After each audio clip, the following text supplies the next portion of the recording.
Hi, and for today's video ay ituturo ko sa inyo kung paano mo malaman na naka-restrict ka sa tao. So kung makikita nyo guys, dalawa yung ating cellphone dyan at may makikita po kayong dalawang messenger din. So malalaman po natin guys kung naka-restrict tayo sa tao o hindi. So paano mo malaman? Ayan, ang gagawin natin ngayon guys ay papasok tayo ngayon sa ating conversation sa loob ng messenger. So tap nyo lang po yung messenger nyo. And then pagka nakapasok na kayo dito sa loob ng inyong messenger is hahanapin nyo yung tao na nag-restrict po sa inyo. Ayan. So, hahanapin natin yan. Once na nahanap mo na yung tao, guys, ayan, tap nyo yung kanyang pangalan. Pagka-tap mo ng inyong kanyang pangalan, guys, is makikita mo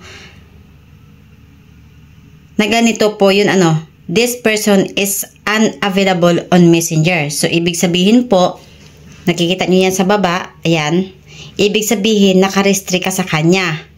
Or, pagka nag-out ka dito, guys, long press mo yung kanyang pangalan.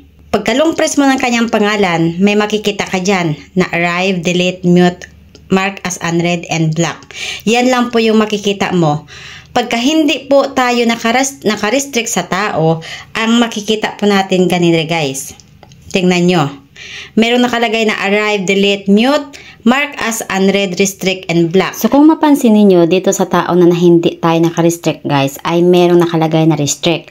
So maliban dyan, yung 5, arrive, delete, mute, mark as unread, and block, na andun po yun sa taong nag-restrict po sa atin. Okay, so kaya ito yung palatandaan nyo kung naka-restrict kayo o hindi.